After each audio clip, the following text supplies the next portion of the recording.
Bien, quiero empezar esta charla, aparte de agradecer a los organizadores, a Taller y a todos los que han colaborado con esta importante reunión, planteando un primer debate que a mi modo de ver es transversal en Colombia hoy, a propósito de políticas en general, de políticas sociales en particular,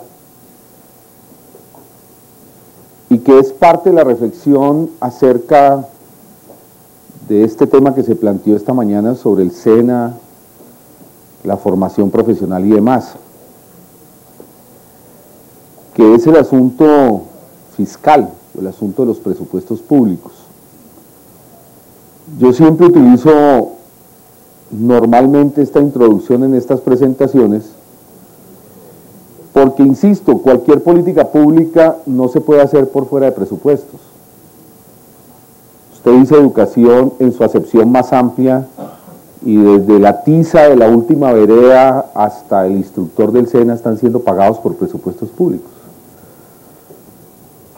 Más aún cuando a nivel internacional y obviamente por este fenómeno de la globalización a nivel interno igualmente, se vienen definiendo unas políticas de ajuste muy claramente, de ajuste fiscal, que al mismo tiempo están atravesando el grueso de la política educativa.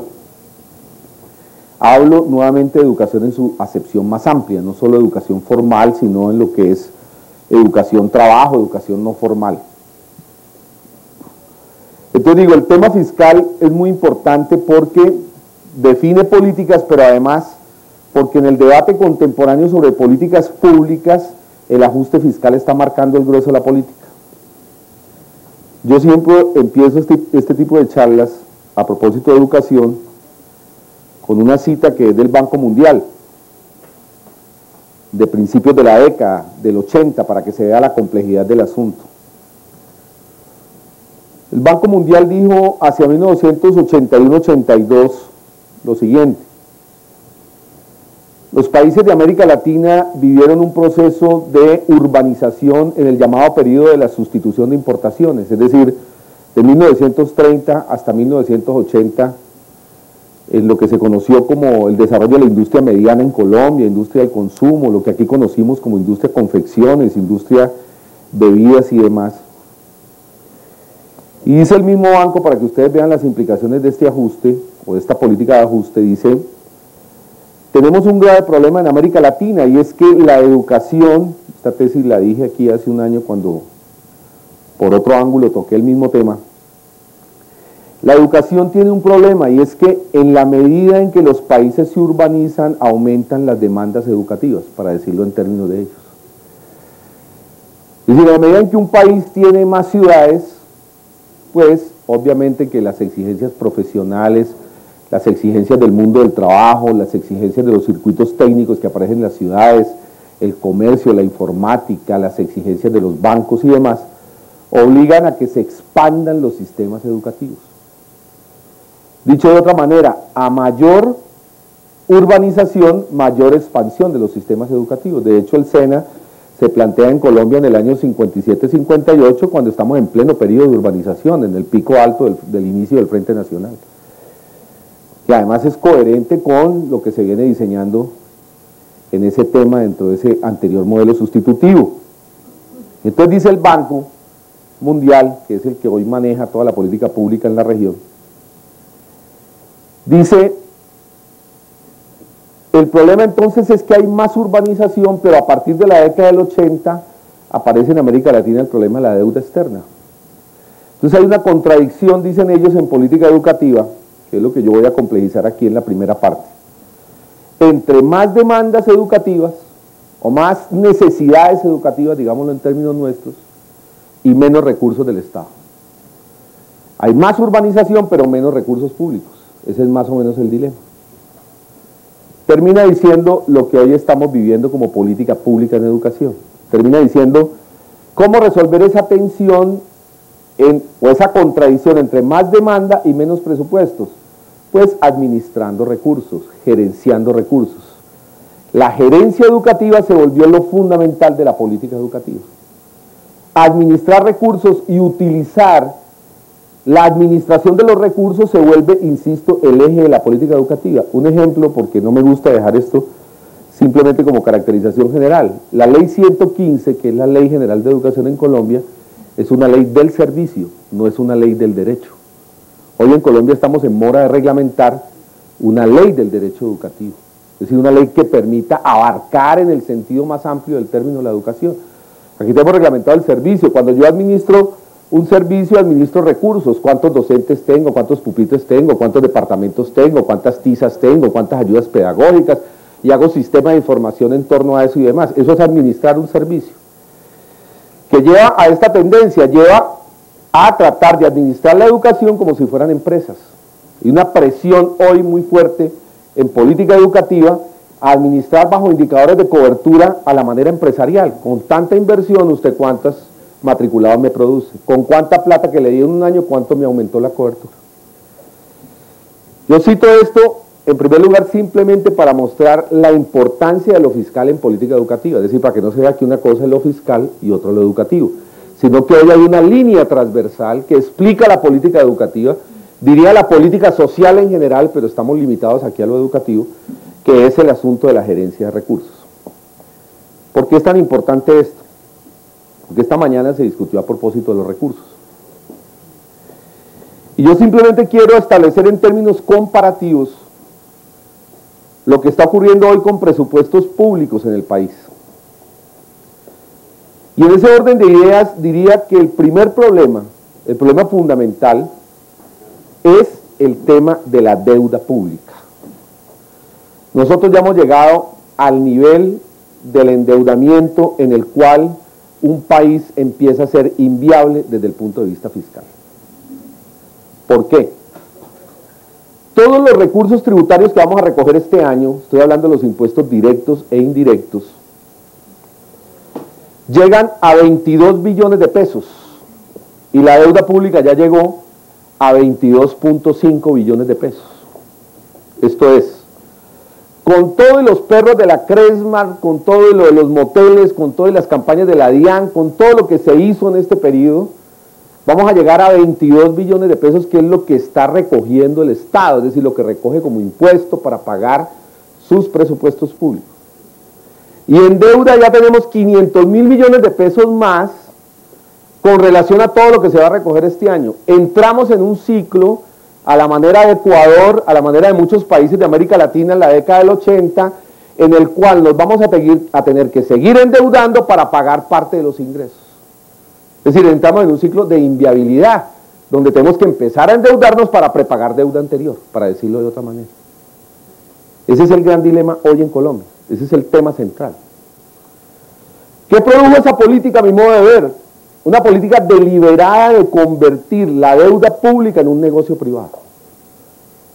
Se dijo en la Constitución del 91 que utilizar la emisión primaria del Banco Central por parte del gobierno era inflacionaria. Y obligaron al gobierno a endeudarse con DTF, como cualquier vecino de parroquia, como lo que le costó a los usuarios del UPAC, como lo que le costó a Caja Agraria, como le costó a todo lo que otrora era crédito de fomento, a endeudarse con DTF, que es la tasa de interés promedio en el mercado. Es decir, aquí hay un problema muy grave, y es que en Colombia, después del 91, y para mí este es uno de los ejes de la política neoliberal, la oferta de liquidez monetaria quedó controlada por los operadores privados. Para mí ese es el centro del neoliberalismo. El neoliberalismo empezó cuando en el sistema financiero internacional los estados perdieron el control sobre el dinero. Y hoy el dinero en el mundo es controlado directamente por agencias prestatistas privadas o por bancos privados. Ese es el centro del asunto. En Colombia, ¿quién ha tenido el control de la liquidez en el último periodo? Los bancos. Entonces, acabaron el crédito de fomento. Usted ya no puede endeudarse con una tasa de interés más barata para obtener vivienda, que se supone que es un derecho social, porque tiene que endeudarse como si fuera un industrial, o como si estuviera comprando máquinas, o como si estuviera comprando bancos, o como si estuviera comprando cualquier otra cosa. Acabaron la diferencia entre la tasa de interés y por consiguiente acabaron las posibilidades de acceso a temas como derechos sociales tipo vivienda o al prestamista pequeño de la Caja Agraria o en general el crédito de fomento. Pero al Estado también lo colocaron en la misma lógica. Entonces el Estado tiene que salir a endeudarse con tasa de interés de 40 puntos, 38 puntos, con una DTF, que ese es el otro problema de la DTF, que la DTF no se puede programar, porque la DTF cambia mes a mes, depende cómo están los negocios internacionales. Y para ponerles un ejemplo, en 1997 la DTF llegó a subir 40 puntos cuando la crisis del sudeste asiático, que es lo que tiene arruinados a los usuarios del UPAC y al mismo Estado. Es decir, el Estado lo obligan a salir, insisto, como cualquier hijo de parroquia, a endeudarse en el mercado privado de capitales. Y eso es lo que explica el grueso de su endeudamiento. Más aún, eso explica por qué la tasa de interés en Colombia sigue siendo tan alta, porque el Estado, cuando emite los títulos, tiene que ir y colocarlo con una tasa de interés un poco más alta que la tasa a la cual están vendiendo los bancos, porque si no, no se la van a comprar. Entonces el mismo Estado empuja hacia arriba la tasa de interés y aumenta su endeudamiento. Esto para no contarles la historia de la deuda externa y de lo que viene pasando en el último periodo con la deuda externa. Pero aquí hay una cosa gravísima. Durante toda la década del 90, simplemente quiero anunciar este aspecto, durante toda la década del 90, como la tasa de interés estuvo más barata afuera que adentro, es decir, lo que se conoce como tasa LIBOR internacional, estuvo mucho más barata afuera que adentro. ¿Qué hicieron los cacaos internos y los Bilbao Vizcaya y los bancos que hoy controlan la oferta de dinero en el país? Se endeudaron afuera en dólares y vinieron y le compraron títulos al Tesoro Nacional. Por eso mucho de la deuda pública hoy en Colombia es reciclaje de deuda externa, es manipulación de intermediación usurera.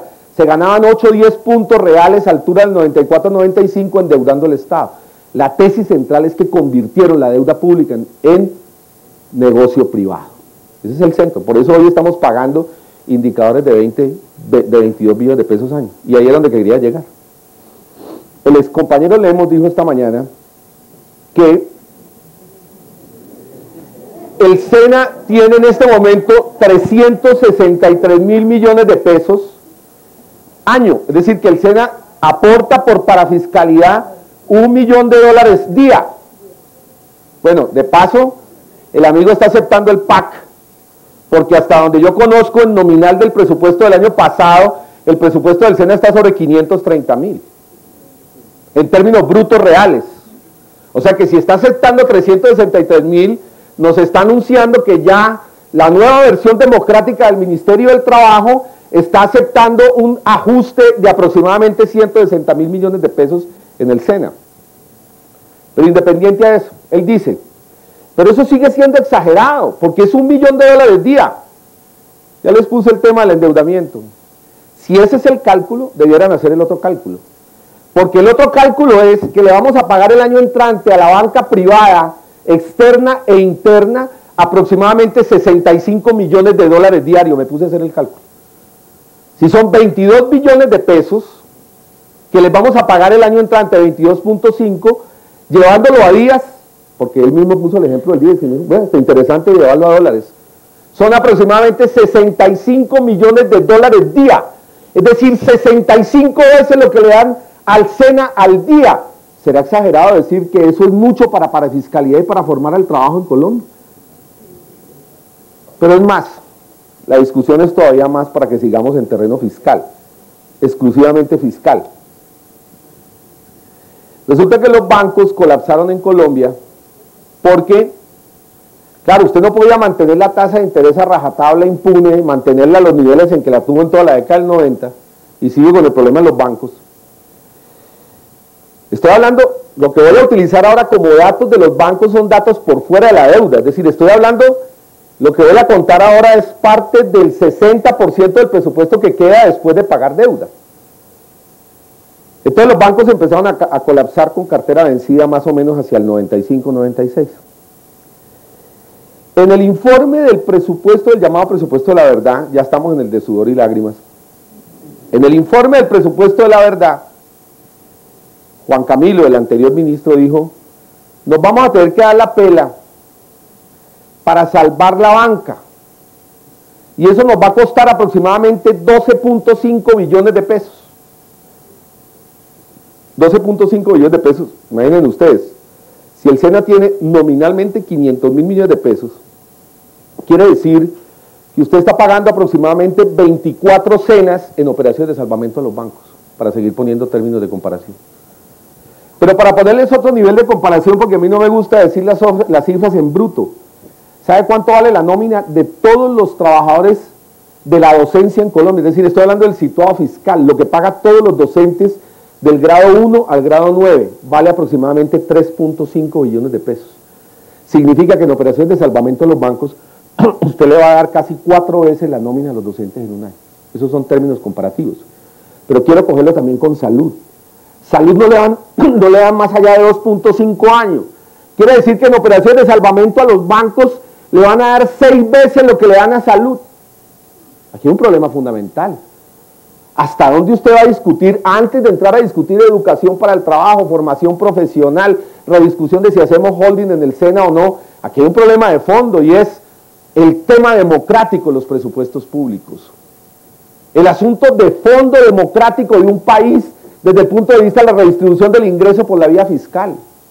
Usted no puede seguir salvando bancos y cerrando hospitales y cerrando y reduciendo servicio educativo. Aquí hay un problema de la política pública, mínimo, democrático, elemental. No se puede venir aquí a decir impunemente que las parafiscales son muy altas para soslayar y esconder lo que está pasando aquí con los presupuestos públicos. Sigo desarrollando el ejemplo, o sigo desarrollando la problemática fiscal. Entonces resulta que ahora nos dicen que hay que hacer otra reforma tributaria. Miren lo que está pasando en la lógica de esta cadena del endeudamiento. Resulta que ahora vamos por una reforma tributaria de 4 billones, la del sudor y lágrimas es de 4 billones. Juan Camilo dejó anunciada una reforma de 1.6 y Santos llegó a decir, no, para acabar de una vez con el problema de las tributarias. Llevamos 3 reformas tributarias en el periodo de Pastrana. La primera de Juan Camilo, la segunda del 2 por 1000 y la tercera que es ahora la de Santos.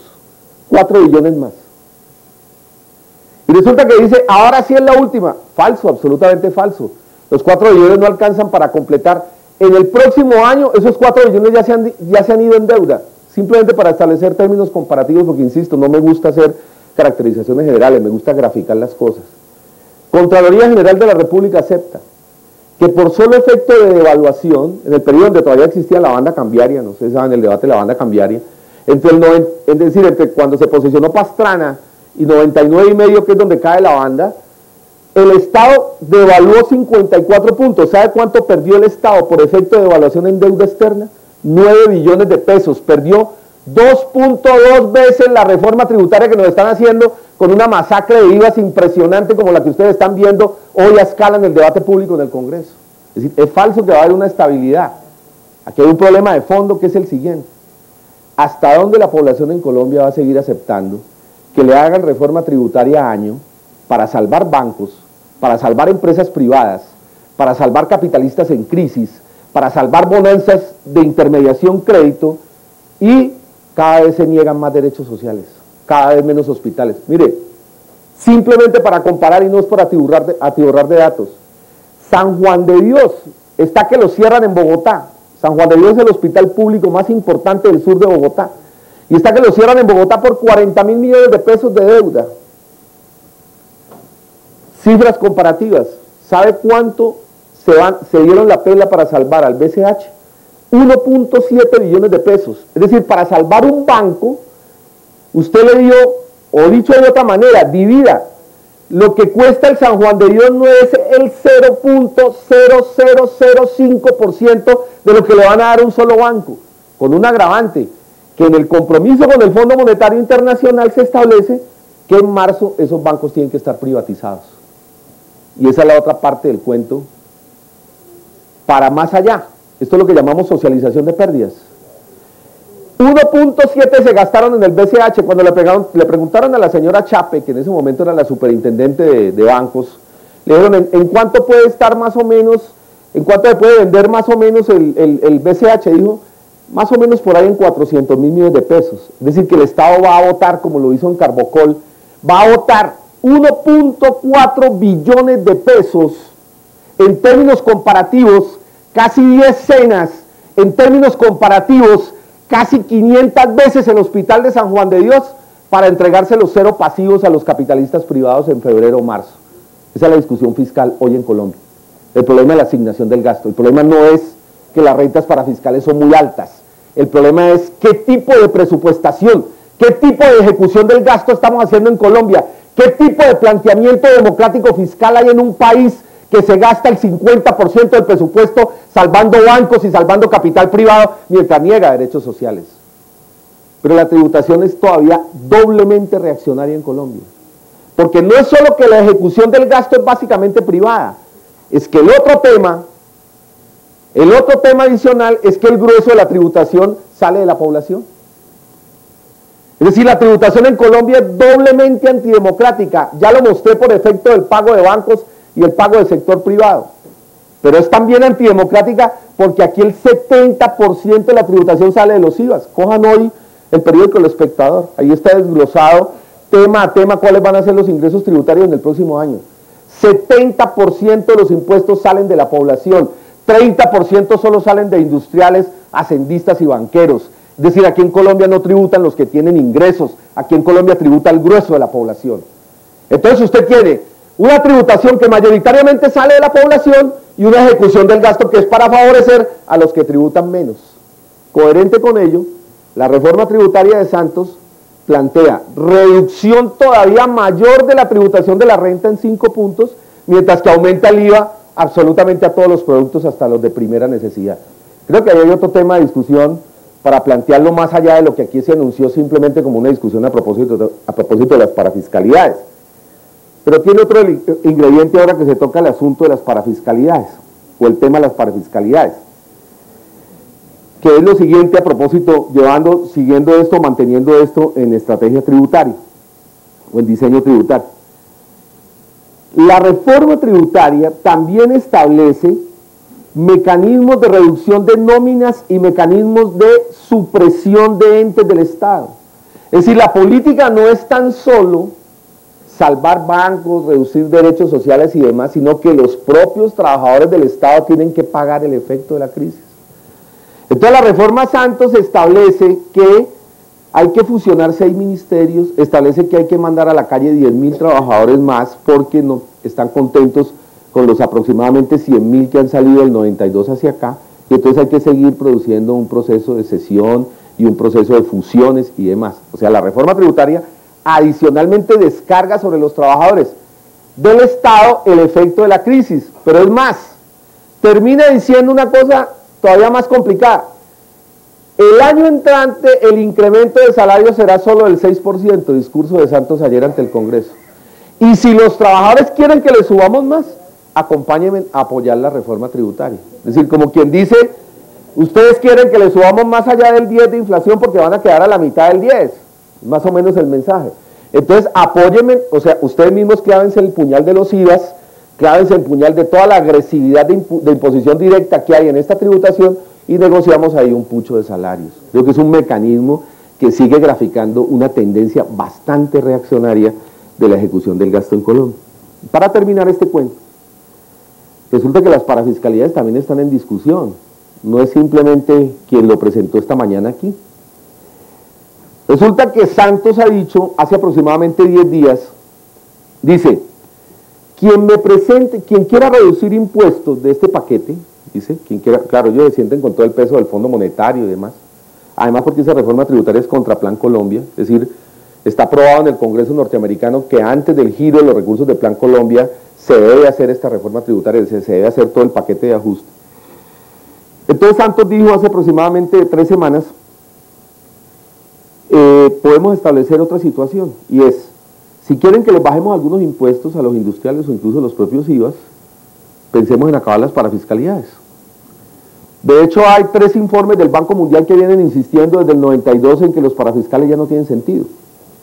En el supuesto discurso de que en situación de crisis hay que reducirle todavía más la tributación a los empresarios porque se hace demasiado onerosa y que si queremos conseguir fuentes de empleo tenemos que dejar que a los industriales les reduzcan los impuestos. Ese es el famoso discurso, que terminó siendo falso absolutamente a nivel internacional. Redujeron los impuestos en todas partes y no aumentó el empleo. Hoy estamos en indicadores de 13% de desempleo en Europa, para poner un indicador de coyuntura, y estamos con 40 millones de pobres en Estados Unidos, y con una degradación del salario como nunca se había vivido en la historia de la sociedad norteamericana. Lo que quiero mostrar es que es probable que en el debate que se empieza el 31 de octubre, que ya hay compromiso con el Fondo Monetario Internacional, que hicieron una jugada hábil que fue sacar el debate de lo tributario de las elecciones regionales, porque se sabe que los parlamentarios están involucrados en las elecciones regionales, entonces les dijeron, hagamos el debate del ajuste después del 31, esa fue la negociación del gobierno. Entonces hay compromiso entre Congreso y Fondo Monetario Internacional que entre el 31 y el 17 de diciembre se va a sacar todo el paquete del Fondo Monetario Internacional y es probable que ahí se rediscuta el asunto de las parafiscalidades. De hecho, hay un proyecto de seguro de desempleo, no sé si lo vieron ustedes, que toca el 0.5 de las nóminas, y ya voy con el cuento de las nóminas, que toca el 0.5 de las nóminas, es decir, que le quitaría al SENA el 0.5, al igual que a cajas de compensación y al igual que al ICF, y también con efecto sobre los salarios de los trabajadores en general, otra especie de retefuente adicional a la retefuente que nos están aumentando por efecto tributario. No sé si saben ustedes que vamos a perder una tercera parte más del descuento que se tenía en retefuente en salarios con esta reforma Santos, es parte de la transformación tributaria también. Entonces decía, esa discusión de seguro de desempleo tocaría las parafiscalidades. Ahí hay otra puerta abierta hacia la parafiscalidad. Esto me permite introducir en el segundo tema. Es decir, quiero dejar claramente establecido que en el terreno fiscal es absolutamente falso pensar que la parafiscalidad en Colombia es alta hoy. Primero, en términos comparativos con el presupuesto nacional. Y segundo, que esa parafiscalidad, que es otra situación que aquí quiero desarrollar, que en el caso concreto del SENA fue ganado por los trabajadores. Fue movilización de los trabajadores en el contexto del respeto al derecho al trabajo y de la capacitación laboral desde 1955-56. Eso que fue ganado como derecho de los trabajadores puede hoy, en todo este ataque de ofensiva de ajustes y demás, ser reducido o incluso ser desaparecido en el contexto de lo que es las nuevas dimensiones tributarias. Y que lejos de discutir una política mayor de ajuste, creo que el tema fundamental en el corto plazo en Colombia es el asunto de la moratoria o la renegociación de la deuda o de condonación de deuda parcial. Porque un presupuesto o un país que siga pagando 40%, y ojo con esto, este año, es decir, en el del 99, pagábamos 36.6 en deuda, ya este año pagamos 40. Los cálculos es que en el 2002 estaremos pagando sobre 60-65 de deuda. Es decir, que si aquí no nos colocamos en el terreno del debate a propósito del endeudamiento público, aquí nos van a decir en el corto plazo no solo que se acaban las parafiscales, se acaba el SENA, no solo que se acaba el SENA, se acaba la educación pública, se acaba todo lo que de alguna manera tiene una palanca de política pública que de alguna manera ha sido ganado por los trabajadores en el periodo anterior. Es decir, que el ajuste tiene que ver con ese tipo de implicaciones.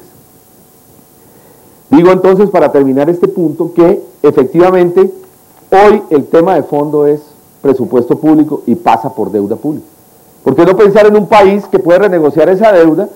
Si mucho de esa deuda incluso es interna, lo puede negociar perfectamente a 5 o 10 años y decir, no pagamos más allá de 10 puntos de deuda año y descongestionamos 30% del presupuesto. Y con ese 30% del presupuesto podemos resolver el problema del déficit social, de hospitales, de mejor formación en el SENA, de educación en general y demás. ¿Por qué no pensar? Es algo así como cuando usted tiene asfixiados sus presupuestos familiares por los bancos. ¿Usted qué prefiere? O deja morir a sus hijos de hambre, los deja sin escuela y demás, o usted renegocia con el banco. Más o menos es el dilema en el cual nos están colocando en el último periodo. Pero obvio que eso lleva a una movilización y una confrontación muy fuerte de esas políticas. Pero insisto, creo que el tema del endeudamiento va a ser el tema central de discusión, del endeudamiento público, el tema central de discusión en el periodo corto inmediato, en el futuro inmediato que se nos avecina. Segundo tema que quiero desarrollar, el de la educación propiamente, y entro por la educación SENA. Primer debate, el asunto de las nóminas. Aquí fue planteado que el SENA es de los empresarios porque las nóminas son de los empresarios. Pero eso lleva a una discusión que no es una discusión jurídica, sino que es una discusión de la sociedad. ¿Quién crea la riqueza? El asunto de fondo es quién crea la riqueza. El asunto de fondo es que estamos atrapados en una ideología que está negando el papel del trabajo en la construcción de la riqueza social. Ese es el punto de fondo. Es decir, que hemos llegado al momento de la desestructuración del trabajo. Esto es funcional. Esto que se está diciendo aquí esto no lo aceptaba ni la economía política clásica burguesa. Smith y Ricardo, que eran gente seria, decían el punto de partida de la riqueza de las naciones es el trabajo. Punto 1A, la riqueza de las naciones de Adam Smith. Punto 1A de Ricardo. Es decir, estoy hablando de la economía política clásica, cuando la burguesía era seria. ¿Qué planteaba? La construcción de la riqueza es el trabajo. Eso nunca lo discutió nadie en las corrientes serias del pensamiento económico. Resulta que hoy el trabajo desapareció de la creación de la riqueza. Coherente con eso, la OMC viene diciendo, pero ¿para qué organizaciones como la ORIT y para qué organizaciones como la OIT? Eso ya no tiene sentido. Si los trabajadores del futuro van a ser trabajadores a destajo y término fijo, si el contrato de trabajo se va a acabar y lo que vamos a asistir es a trabajo flexible que va a ser obra civil, obra administrativa concreta y puntual y a destajo. Entonces, ¿para qué tanto cuento de la convención laboral? Es decir, hay un proceso de apabullamiento ideológico por parte del capital internacional en contra del trabajo y en contra de los derechos mínimos del trabajo. Ese es el punto de fondo. Entonces desapareció el trabajo. Las nóminas son de los empresarios. Las nóminas pagan salarios. ¿Y los salarios qué crean? Los salarios que pagan trabajo. ¿Y quién genera el trabajo? El trabajo que genera la riqueza. No, pero es que jurídicamente la nómina es de los empresarios. Como si al mismo tiempo, vuelvo a decir, no fueran los mismos trabajadores movilizados en presión por sus convenciones colectivas nacionales y centralizadas que desde el 57 ganaron el derecho a la capacitación SENA como parte de las nóminas, incluso cediendo parte del subsidio al transporte y otros subsidios. Como si en la génesis misma del SENA no hubiera sido ganado por el derecho sindical y el derecho de movilización sindical de los abuelos o de los padres nuestros de la década del 50. Como si no hubiera continuidad histórica en lo que fue la disputa pública en Colombia a propósito del derecho al trabajo. No, todo eso desaparece. Las nóminas son de los empresarios. Conténtense porque los empresarios nos están dando formación, imagínense. Además de todo son altruistas. ¿Cómo nos vamos a sentir mal? Son altruistas. Eso es desconocer por completo el universo del trabajo y el mundo del trabajo. Pero obviamente también desconocer el trabajo como derecho social. Esto tiene implicaciones en política pública. Aquí los mostré también les recomiendo la cartillita que con caricatura me sacó Amparo. Ahí vuelvo a recordar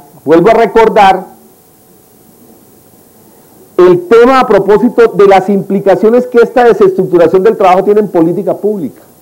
Resulta que los neoliberales dicen la responsabilidad del gasto social, ese es otro debate, la responsabilidad del gasto social ya no es con el trabajo, ya no es con los ciudadanos, cada vez aumenta más la tributación y cuando llega la hora de asignación del gasto, Plan Colombia, decreto 955, que es funcional a Plan Colombia, o sea, el decreto del Plan de Desarrollo, la responsabilidad del Estado es pagar pobres, es focalización de gasto, es presupuesto SISBEN, ya no es contra el trabajo, por eso pueden decir que pueden acabar el SENA, y que pueden acabar el ICBF, porque habían sido instituciones creadas reconociendo la centralidad, la capacidad de negociación entre capital y trabajo, reconociendo el papel de trabajo como generador de la riqueza. Eso tenía implicaciones fiscales, tenía instituciones públicas, tenía reglas, tenía participaciones empresariales pactadas con los trabajadores, tenía convenciones colectivas, tenía ritos jurídicos. Eso es lo que intentan desaparecer por completo.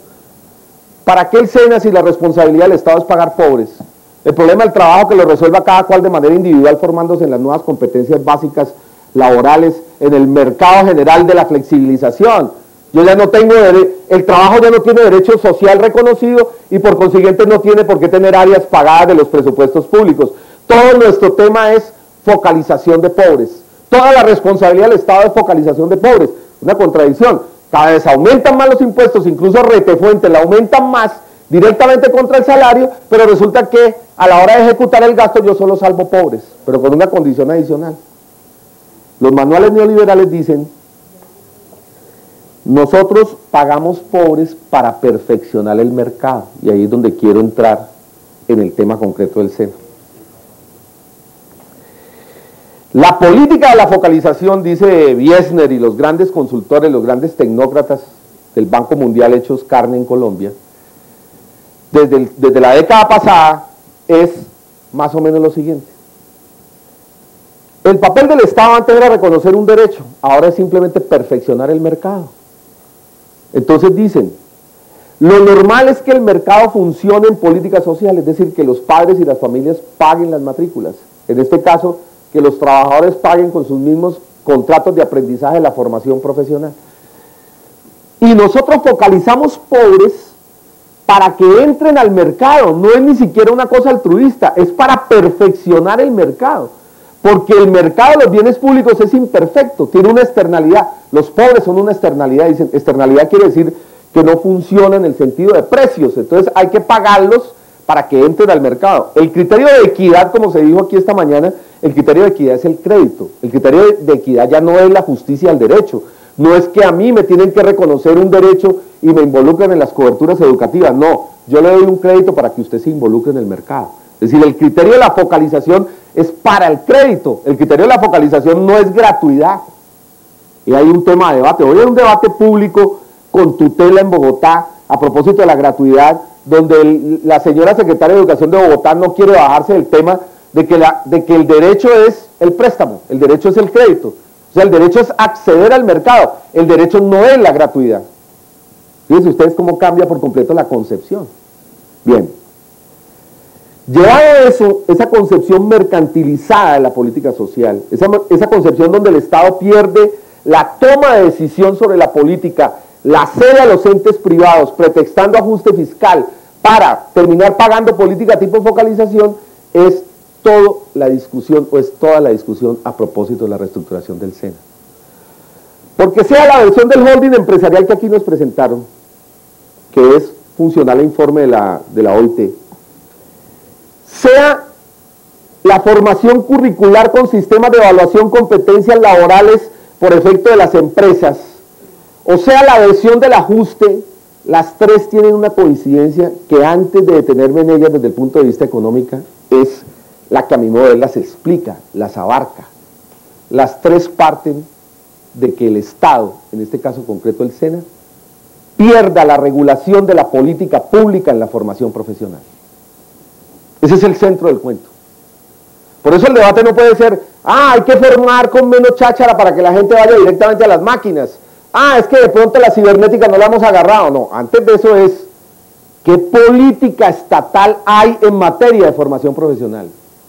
O, dicho de otra manera, si la política estatal es dejar que los agentes privados determinen la misma política, estamos en contra de esa política. Nosotros estamos porque haya una política educativa coherente con una política global del país, de nación y si se quiere de región, por lo menos región andina, frente a temas como el desarrollo, frente a temas como qué tipo de trabajo, frente a temas como qué tipo de redistribución del ingreso, frente a temas macros y abarcantes de la política. El SENA no puede ser una cosa suelta que le deja a los operadores privados los currículos, la formación de competencias y que se niega a tomar una decisión política a propósito del tipo de formación profesional. Pero además de ello, la formación profesional no puede ser simplemente formo a la manera de apéndice de la máquina y me desentiendo del problema del desarrollo, porque el problema del desarrollo es el punto fundamental que abarca cualquier concepción de formación profesional, formación básica, formación de todo tipo.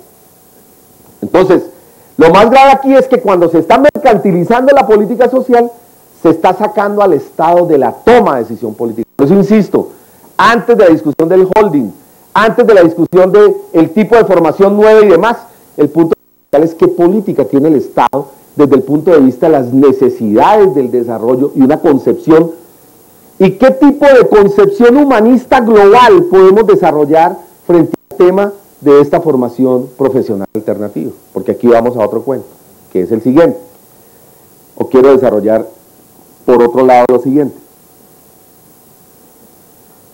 Resulta que en esta discusión del desarrollo, lo primero que debería tener un sistema educativo es claramente qué se va a hacer en política investigativa de punta. Antes de la discusión de los debates entre oferta y demanda laboral, o antes de la discusión de si necesitamos las famosas élites de los 18% de los cibernéticos y demás, el problema es dónde está la cibernética, el problema es dónde está, en qué está nuestro aparato productivo. Y si el redimensionamiento del aparato productivo nuestro es una discusión pública o es una discusión solo de 3 o 4 empresarios a puertas cerradas para definir cuáles son las normas estándar.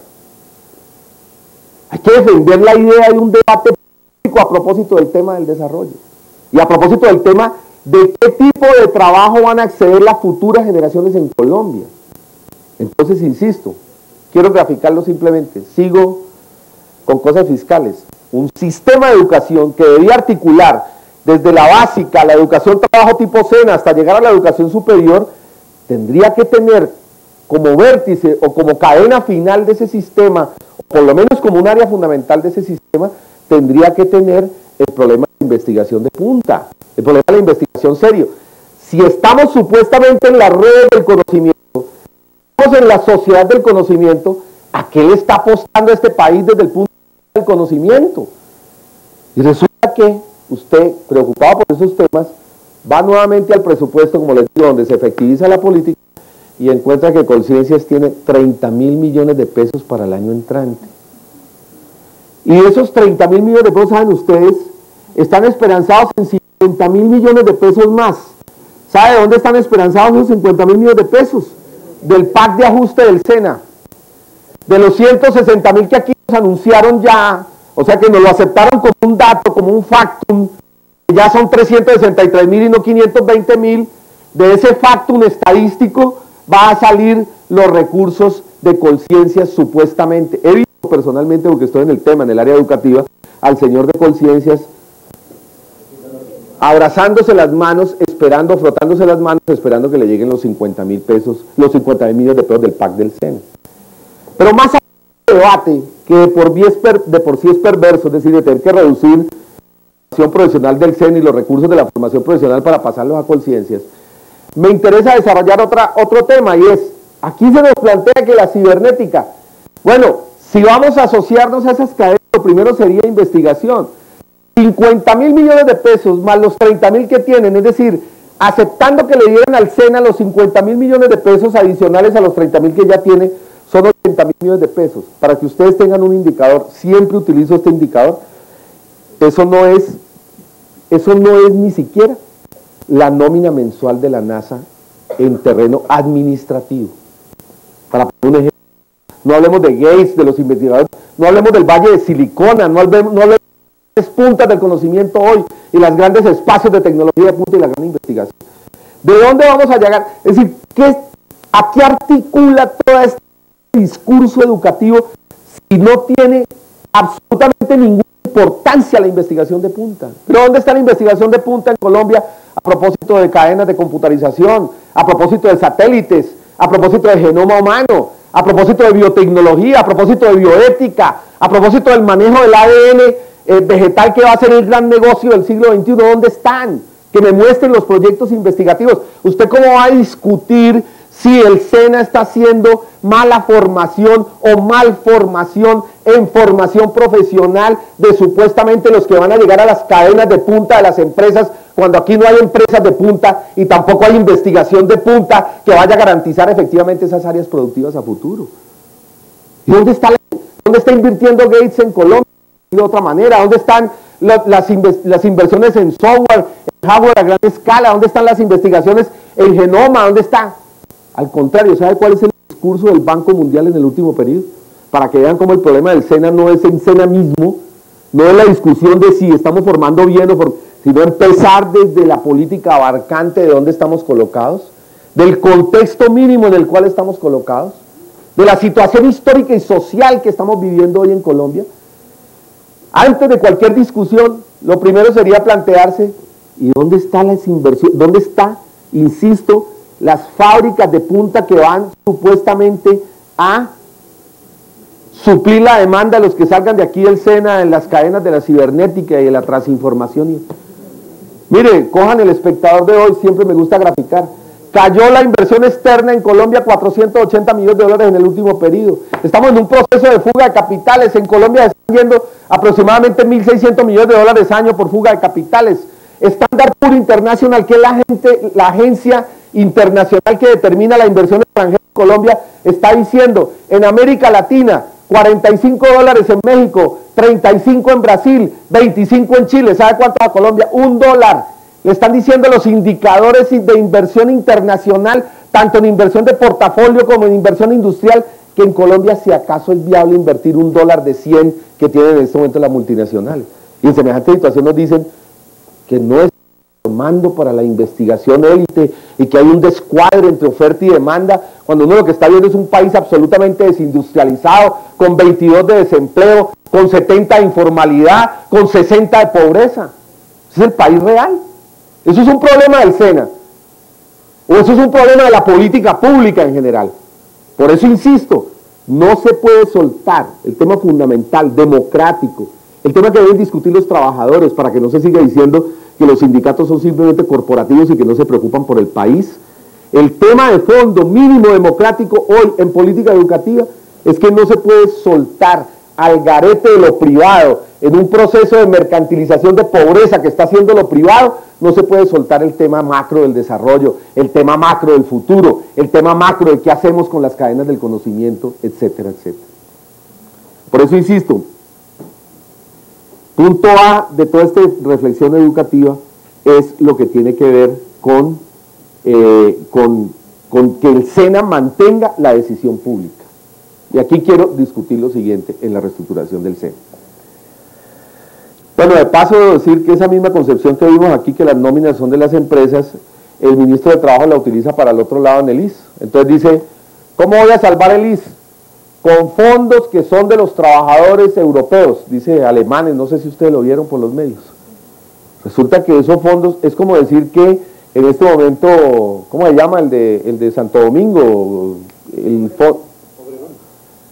fondo Porvenir, decir que Porvenir es de los trabajadores, claro, el aporte es de los trabajadores porque se hace contraparte del salario, pero la particularidad es que hemos llegado a un momento del capital financiero en el cual se hace capital financiero sin aporte de capitalistas, me explico, con los propios aportes de los trabajadores se hace hoy un gran endeudamiento en el mundo a nombre del capital financiero privado. Mucho de la deuda que tenemos hoy en el tercer mundo es de esos grandes fondos transnacionales que con aportes de los trabajadores el neoliberalismo los convirtió en intermediación financiera y en intermediación bancaria. Entonces es falso que los fondos de los europeos sean de los trabajadores, son de los trabajadores en la cotización, pero son de los financistas en la intermediación y en la apropiación del recurso financiero y de la liquidez. Y entonces nos van a decir ahora que la salvación, claro, si usted tiene la concepción de que la nómina de las empresas es la que paga un establecimiento público y que por consiguiente ella define, entonces también tendría que tener la definición de que la nómina de los fondos transnacionales es de los trabajadores y supuestamente ellos van a ser los que salvan el IS, escondiendo el efecto de que lo que controla esto es el capital financiero. Es decir, que hemos llegado a un momento de capital financiero sin inversión de capital. Eso es más o menos lo que está pasando en el mundo a nivel internacional. Pero porque fíjense la contradicción a propósito del discurso, acá son nóminas, allá sí son fondos de los trabajadores, cuando la administración de los mismos es parte del sector privado. Bien, pero sigo desarrollando este asunto que es el que más me preocupa. Toda la reestructuración del SENA en el último periodo, independiente de toda esta discusión del PAC, tiene un problema muy grave, y es la privatización a escala de la formación profesional. No sé si saben ustedes que Colombia recogió la idea que desarrollaron los británicos para la Comunidad Europea. Imagino que los instructores ya han tocado este tema, o que alguien que tenga responsabilidad mediana de administración ya han tocado este tema. Los británicos desarrollaron lo que se conoce como la norma estándar del trabajo, que es la base de la competencia laboral. México lo desarrolló para América Latina. Ya en Colombia estamos en el momento en que se hicieron ya las mesas de concertación, empresarios por rama, trabajadores por rama, y definieron cuál es la norma estándar. Pero ojo, ¿quién definió la norma estándar? Las empresas privadas definieron la norma estándar. Y después de que se define la norma estándar, con práctica inicial viene el momento de la certificación. ¿Quién define la certificación? las empresas privadas, incluyendo transnacionales, definieron la certificación. Y después de la certificación vendrá el año entrante todo lo que es el efecto ya del sistema de evaluación. El sistema de evaluación tendrá que ser también privado. Es decir, es la privatización desde la norma hasta la evaluación. El SENA pierde entonces, porque además posteriormente a ello viene el asunto de, posterior a ello viene el asunto de es decir, volver currículum la norma estándar. Y obvio que si usted vuelve currículum la norma estándar, pues los instructores del SENA tendrán que someterse al currículum definido por la certificación y la evaluación. Es decir, es la privatización total del currículum. El papel del SENA es concertar la participación de la norma estándar, concitar la evaluación, pero no define sobre la política, volvemos al punto de fondo. No define sobre la política, sea la versión holding o sea la versión de ajuste, no define sobre la política. Por eso es que pueden decir, si quieren acabamos las parafiscales. Renglón seguido usted puede decir, si quieren acabamos las parafiscales, acabamos la estructura del SENA. Si las empresas directamente están diseñando desde la norma hasta la evaluación, ¿qué sentido tiene lo público? ¿En dónde estamos desde el punto de vista de lo público? Pero ahora quiero complejizar por otro lado. Por otro lado, la situación es la siguiente. Es que el Estado acepta que la norma estándar es funcional a convertir el trabajo en simplemente recurso humano, recurso trabajo. Es decir, que la formación profesional queda reducida, funcional a lo humano, a lo que antes era capital humano, la concepción de capital humano, como recurso, como un recurso productivo más. Es decir, la norma estándar está diseñada en cadena de tal manera que formar trabajadores es igual que aceitar máquinas, es igual que mejorar las infraestructuras.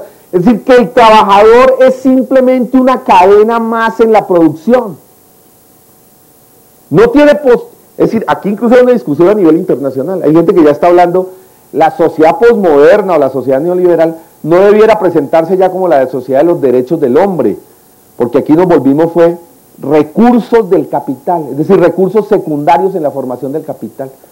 El pacto fundante de la sociedad moderna, que es una concepción integral humana, ¿por qué yo como trabajador no puedo tener derecho al arte, no puedo tener derecho a la lúdica, a la recreación, a otros espacios que no sean distintas a la simple programación como aceite maquinal? Es decir, a ser parte de una cadena de funcionamiento del movimiento empresarial por fuera de cualquier posibilidad integral en la concepción humana misma. Y no quiero, pues, por razones de tiempo, porque aquí ya empezaron a recortarme tiempo, que es parte también de toda la tendencia contemporánea de los tiempos,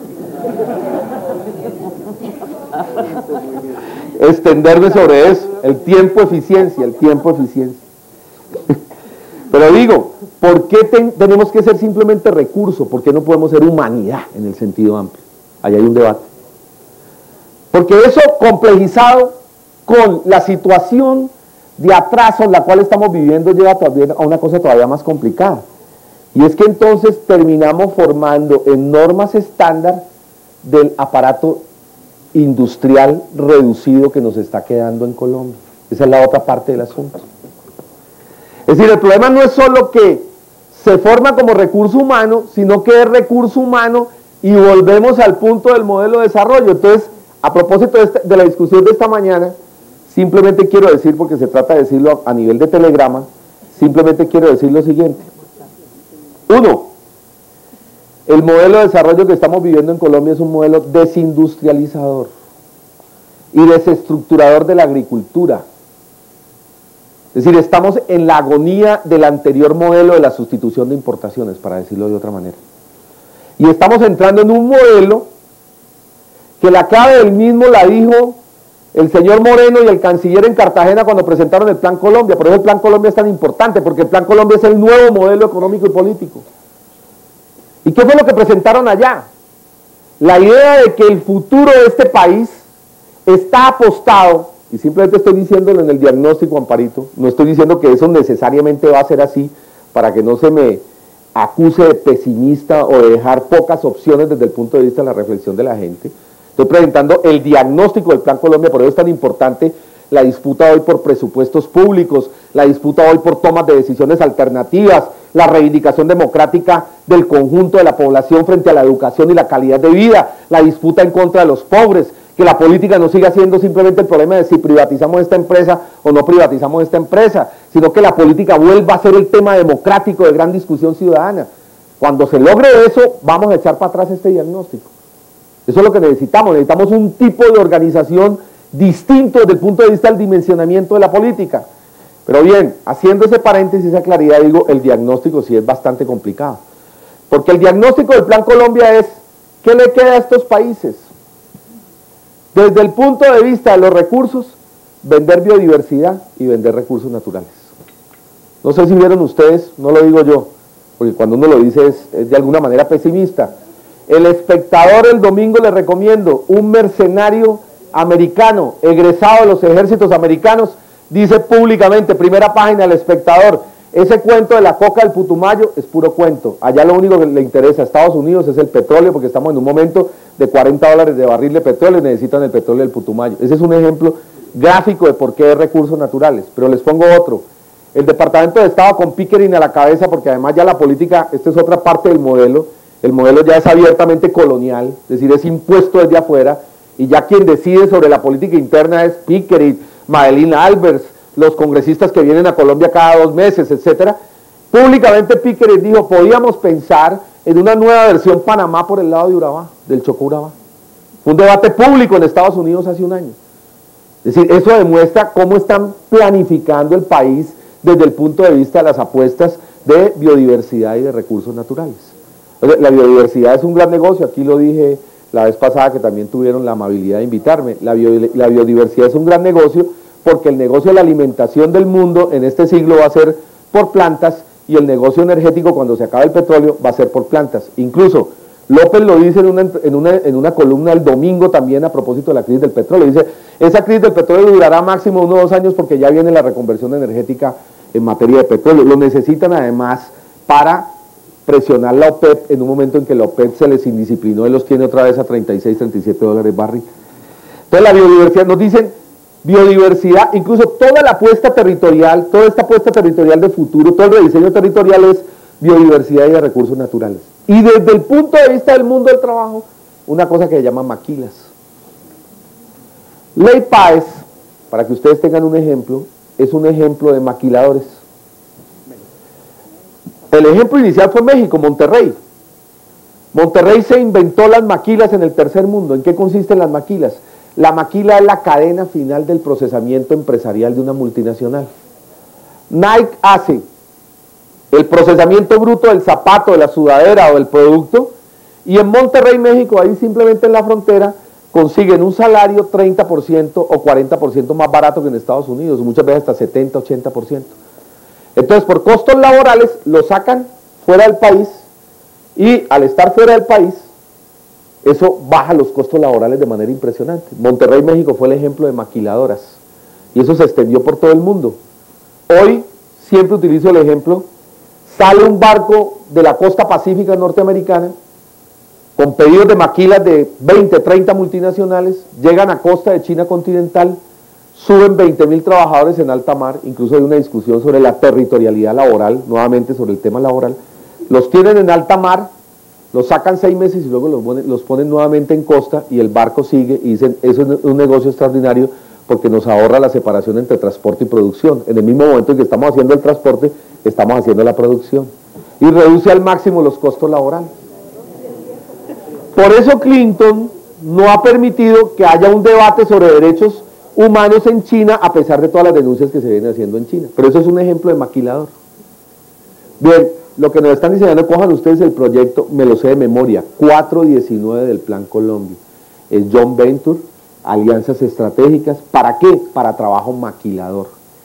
La idea es que cosas como Ley Páez se conviertan en mecanismos asociativos con capital americano. Cartagena fue diseñado como un gran puerto privado. La privatización del puerto, acompañarla a un proceso de expansión de maquilas en el puerto. Buenaventura, expansión de maquilas en el puerto.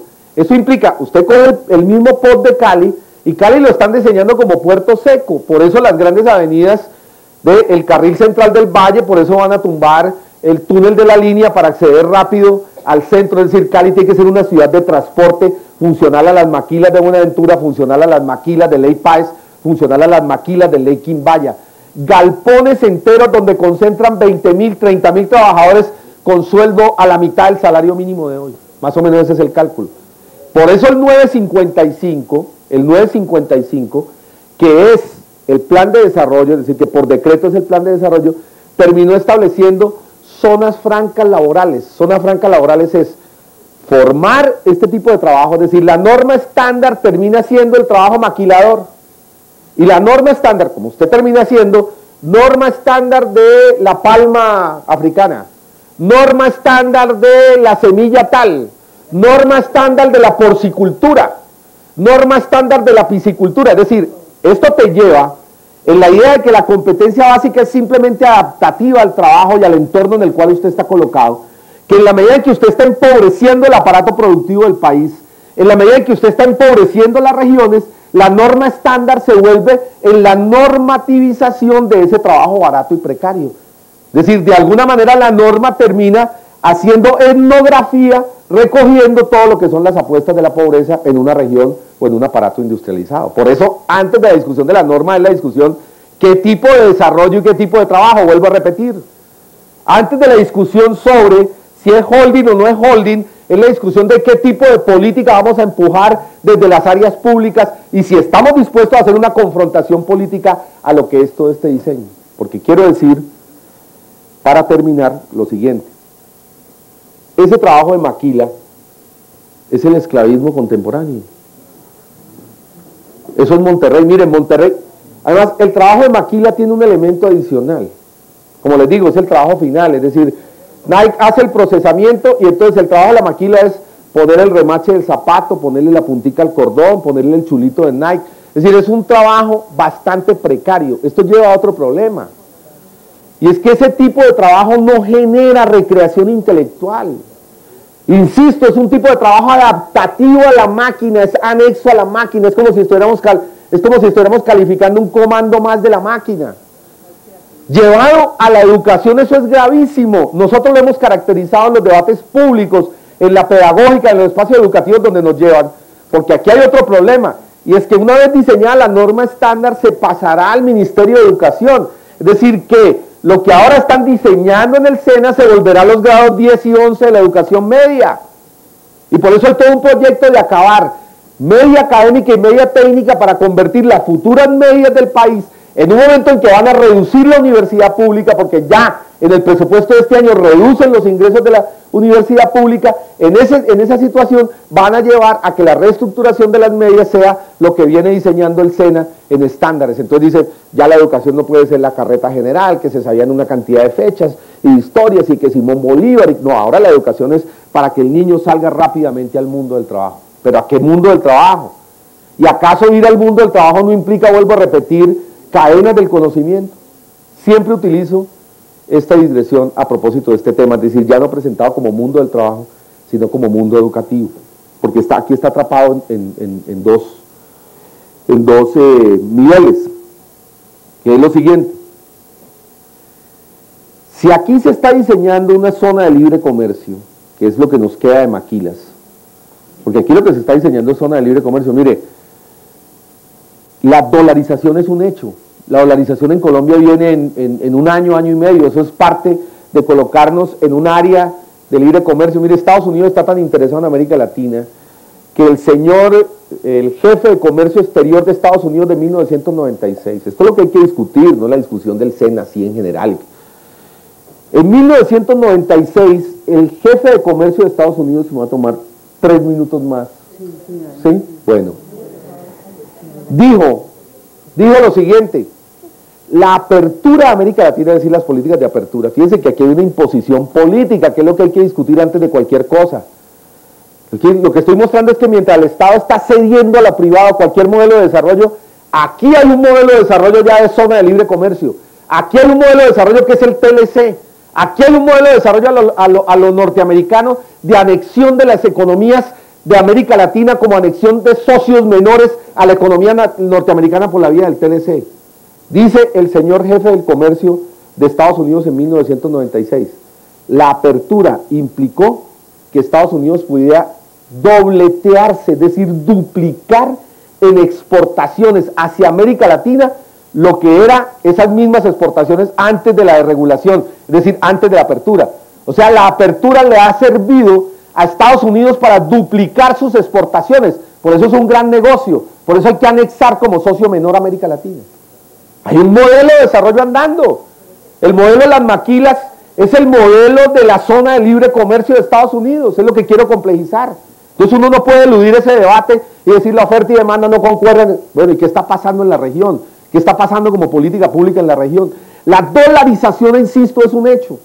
Esto lleva, el señor este famoso dice, es más importante hoy como región para las exportaciones América Latina, es más importante que Europa mismo. 1996. Incluso hoy tienen un gran problema, y es que el ECU se les bajó en 25 puntos. Gillette, por ejemplo, ha perdido, para poner solo un ejemplo, una multinacional, Gillette ha perdido la tercera parte de las ganancias de este semestre con la desvalorización del ECU. Claro, los europeos, si nosotros fuéramos los europeos, ya nos hubieran obligado a subir los precios para compensarle a las multinacionales. Los europeos allá están en competencia y lo pueden hacer. Miren los efectos que tiene esto. Mientras a nosotros nos desregularon totalmente, Europa sigue pagando el 50% de sus presupuestos en protección agrícola y en protección de precios agrícolas.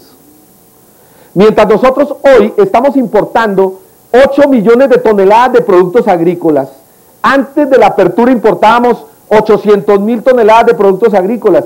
Hoy importamos 10 veces más ese monto, importamos 8 millones de toneladas de productos agrícolas, por eso es que el campo no es viable.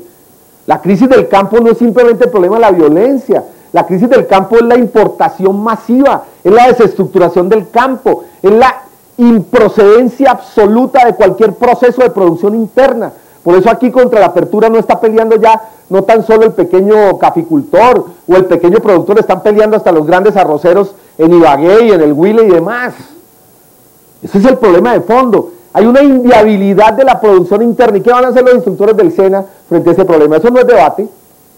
No es debate el problema de la crisis agrícola por efecto de los excesos de importación. ¿Acaso no hay un tema que debiéramos estar discutiendo públicamente, no solo en el SENA, sino de cara al país, a propósito de qué está pasando con la crisis agrícola? Con el agravante de que López hace 3 meses, en un homenaje al Gun Club, en el Gun Club dijo una cosa que es terrorífica a mi modo de ver, si seguimos en el diagnóstico. Dijo más o menos lo siguiente: me tiene cansado ese tema de la reforma agraria, en textos, en textual, comillas. Ese cuento de que en el Caguán y en convención se la pasan discutiendo de cómo van a hacer reforma agraria en este país.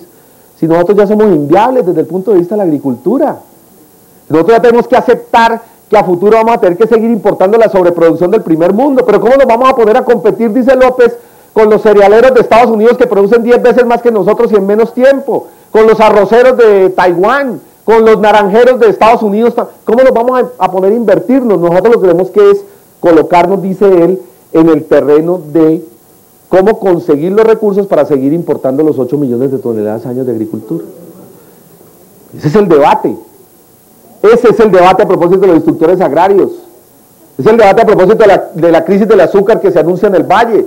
Es el debate a propósito de la crisis del arroz, etcétera, etcétera, para no extenderme. En ese contexto de inviabilidad hay una política de imposición. La apertura fue una imposición para que compráramos los excedentes de los países desarrollados. Ese es el tema de fondo. Fue una política impositiva por la vía de la OMC, por la vía del Banco Mundial, por la vía de las agencias transnacionales. Ese debate está llevando entonces a que el universo del futuro, por eso es tan importante volver a colocar el tema de los aranceles, a colocar el tema del modelo económico alternativo, a colocar el tema de la formación profesional de una versión integral y no simplemente de maquilas. Bien, en ese contexto digo lo siguiente, en ese contexto de diseño de lo que se pretende como trabajo barato, es decir, como trabajo maquila y demás, uno no puede terminar aceptando que la norma estándar es la de la maquila. Uno no puede terminar aceptando que los currículos sean simplemente la parte mecánica, instrumental y procedimental. Aquí quiero terminar diciendo lo siguiente. Hay dos formas, valga la redundancia, de desarrollar el aprendizaje o de formar. Una forma es simplemente decir, como quiere la formación norma estándar, ahí hay un software, un botón, aquí hay un Windows, apréndase 2 o 3 códigos del idioma. Eso es lo que llamamos analfabetismo funcional, es decir, instrumento adicional a la máquina, apéndice maquinal. Otra forma de formar al niño, pero esto implicaría recursos del Estado y demás, sería decirle, ese computador implica química, procesos químicos. La humanidad demoró tantos siglos en entender que por procesos de química se podrían establecer tales mecanismos de incorporación de tales cuerpos y por eso necesita uranio, etcétera, etcétera, para desplazar información. Pero además necesitó codificar sistemas de información, pero además necesitó física einsteiniana, porque sin física einsteiniana no hubiera podido involucrar el problema de la luz dentro de las cadenas de la producción técnica. Eso es una manera distinta de enseñar. Eso es lo que alguien llama el mínimo derecho al conocimiento que hoy usted colocado como ser humano, porque la condición de humano, insisto y lo repito, no es lo corpóreo, no es lo biológico. El genoma humano descubrió, para alguien que tuviera duda, que el 99% de nuestro genoma es simio. Si había alguna duda sobre la evolución. El problema no es la corporeidad, el problema es que uno es humano en cuanto puede proyectar en procesos educativos y culturales. Y lo que se está planteando simplemente como trabajo de maquila y como formación, trabajo en maquilas, que insisto, de alguna manera reestructuración SENA, de alguna manera reestructuración medias, lo que se está planteando en ese tipo de debate es negarle el derecho a acceder al conocimiento a capas cada vez más grandes de la población en Colombia y en el tercer mundo. Creo que ese es el tema central de debate en el futuro inmediato. Es decir, usted no puede discutir SENA por fuera del modelo de desarrollo, usted no puede discutir educación por fuera del modelo de desarrollo, usted no puede plantearle a las futuras generaciones de colombianos simplemente el instrumento técnico de la norma estándar o del modelo pedagógico por fuera del escenario en el cual estamos. Nuevamente digo, país de 22 de desempleo, desindustrialización, crisis de la producción interna agrícola, crisis de la producción industrial. En ese país real, el problema no puede ser descargado sobre la formación del SENA. El SENA tiene que ser una pieza más de una discusión pública magistral donde participe toda la población para plantearnos problemas reales frente al modelo de desarrollo económico alternativo. O lo otro es aceptar el modelo que ya está, el modelo de zona de libre comercio, el modelo de maquila, el modelo de biodiversidad, seguir desarrollando normas básicas simplemente adaptativas, etnográficas A, resultado de A, que de alguna manera, insisto, colocan desde el punto de vista formativo en analfabetismo funcional a las próximas generaciones. Bueno, eso era lo que quería plantear, Amparo, en principio.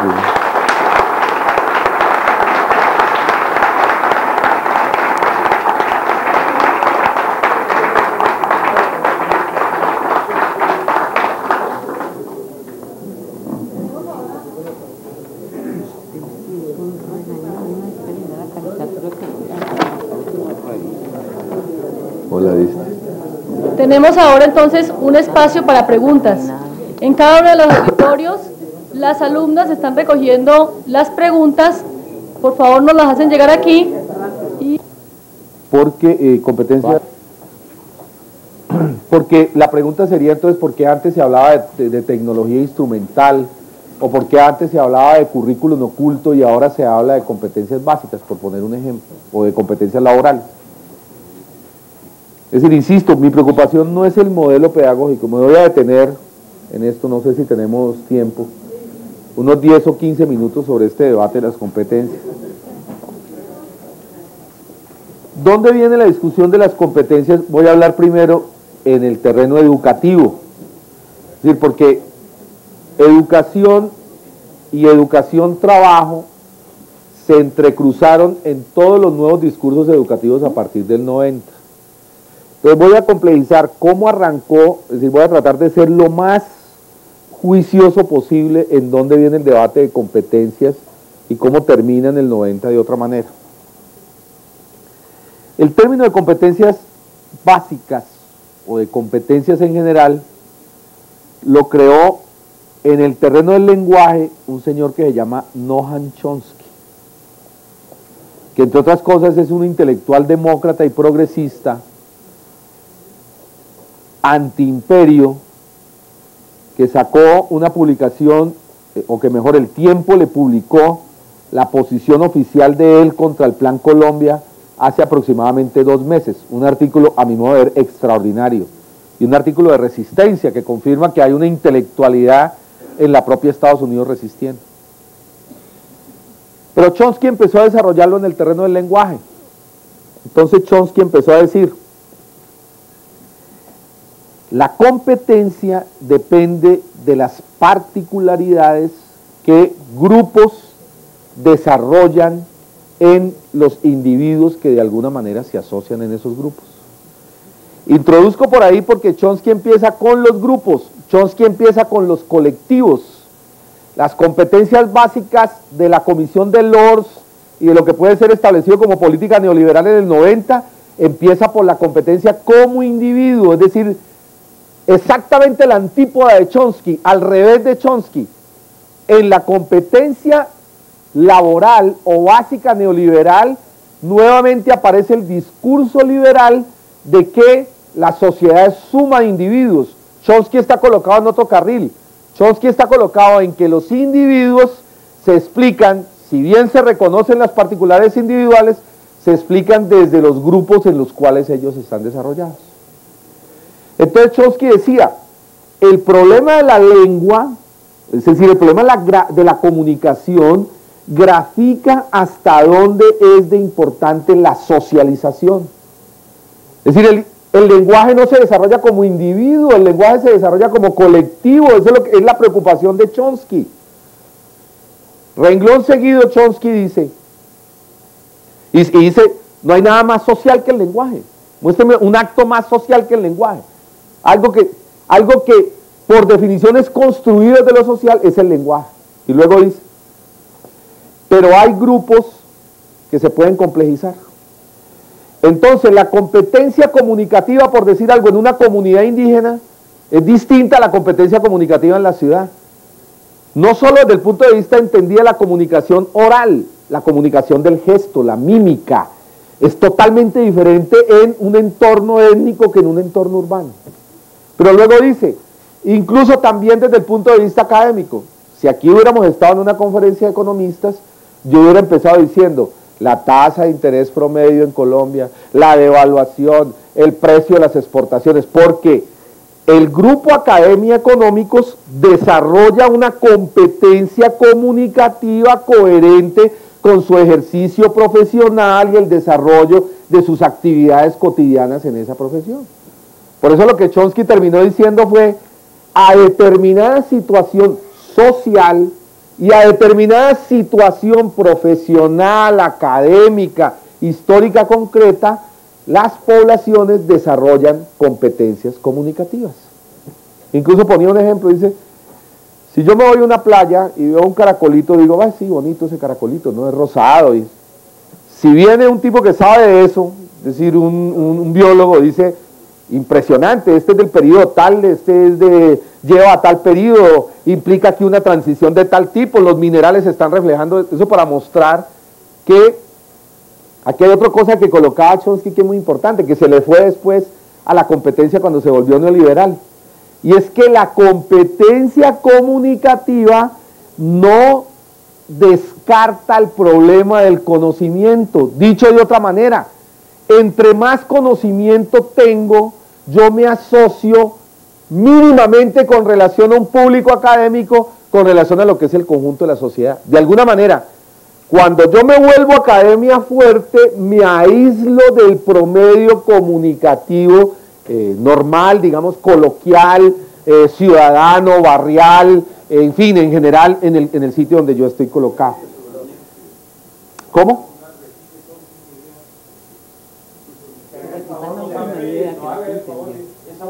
Es decir que en desarrollos académicos de escala, en desarrollos académicos a gran escala, en la medida en que yo complejizo más el conocimiento, mi competencia comunicativa se vuelve, por decirlo de alguna manera, más delgada con relación al conjunto de la sociedad.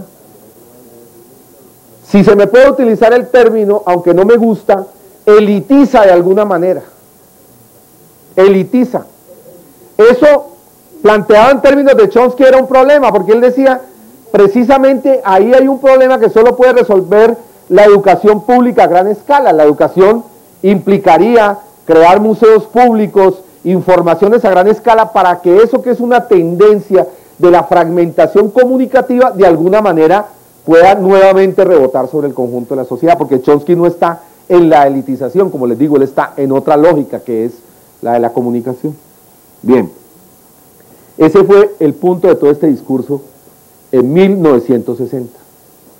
Incluso al que le interese el tema, hay una discusión con Piaget, que después el neoliberalismo va a tomar a Piaget en los manuales oficiales, sobre todo a partir de 1982-83.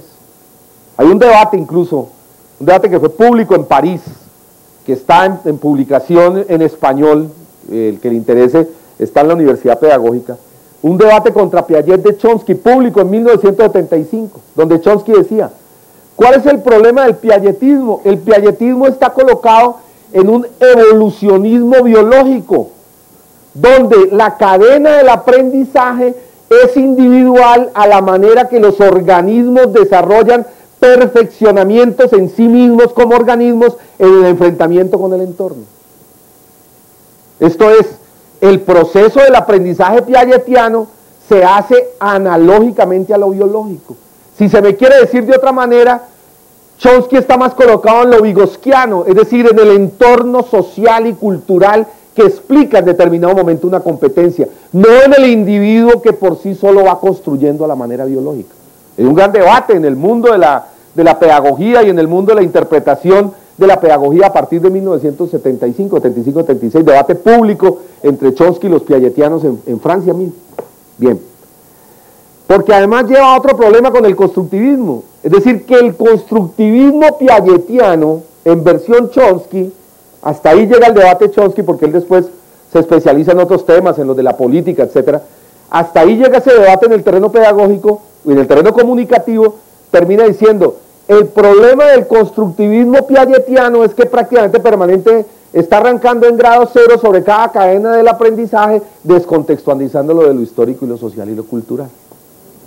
Es decir, que el constructivismo aprende por etapas, por niveles, conforme a determinada edad y a determinada cadena del procesamiento, empezando grado cero sobre cada etapa. A la manera biológica, vuelvo a insistir. Y hay un gran debate. Posterior a eso vino otro debate que es paralelo en el mundo del trabajo, para que se me entienda por qué yo a veces aquí cruzo competencia básica con competencia laboral, que está en la comisión de Delors. Delors, aquí hay una cosa que es muy típica del neoliberalismo, y es que los empresarios privados son los que terminan definiendo política pública. Entonces Delors es un gran industrial europeo que tuvo que ver mucho en la unidad europea y que tuvo que ver mucho en los procesos económicos de globalización en Europa y de fusión monetaria y demás. Ustedes pueden coger en todos los textos de globalización en Europa de la década del 80 y el empresario, uno de los grandes asesores empresariales es Delors. Coincidencialmente Delors aparece haciendo política educativa en 1990. El mismo Delors que había definido bancos, que había definido cómo se hacía la integración monetaria o que de alguna manera había jugado en ese proceso de manera importante, aparece haciendo política educativa en 1990. Fíjense cómo se entrecruzan los planes, porque entonces, cuando vamos a hablar de gramática, si vamos a hablar de gramática, cojamos la historia y la génesis del asunto para no decir que es que utilizar ahora competencia laboral, entonces es desconocer todo lo que fue el proceso de creación y que entonces disputar o polemizar con competencia laboral ya de hecho es prácticamente pues condenar todo lo que se está haciendo de buena fe a propósito de todo ese tema y demás. Entonces, sigo complejizando el asunto. En 1990 Delors empieza a decir lo siguiente, que es coherente con, sobre todo les recomiendo un libro de Peter Drucker, que se llama La sociedad postcapitalista. Peter Drucker y Delors terminan definiendo que es lo que va a desarrollar Gran Bretaña desde 1990 como manuales de competencias laborales, van a empezar a decir, pero aquí ya está entrecruzado el discurso de la competencia básica con el discurso de la competencia laboral.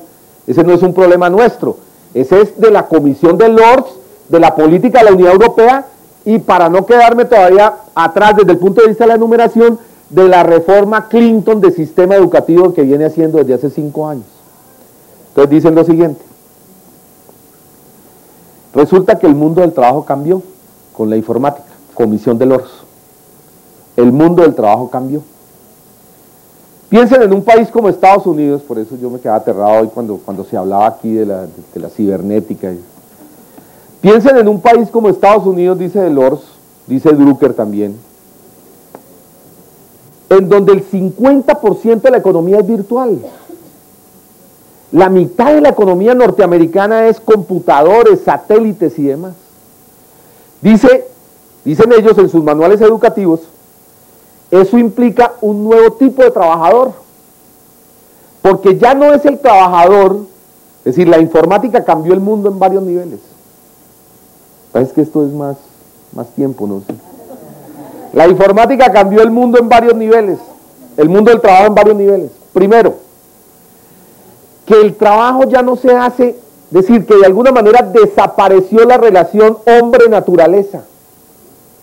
El trabajador de la versión previa a la informática era el trabajador tipo construcción que hacía un gesto repetitivo, sacaba el ladrillo, pegaba, eso era repetitivo, eso de alguna manera usted máximo lo podía calificar en la repetición del gesto.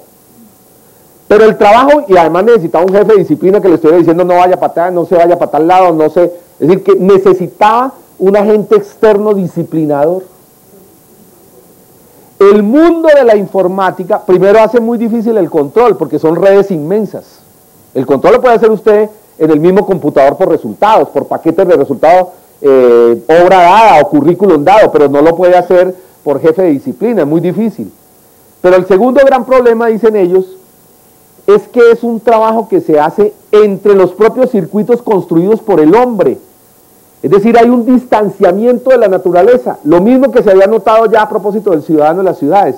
El ciudadano de las ciudades se levanta, toma un carro, oye radio, es decir, su mediación con la naturaleza, en la medida en que se urbaniza, se va alejando de lo que es la tierra, alejando de lo que son los instrumentos tradicionales.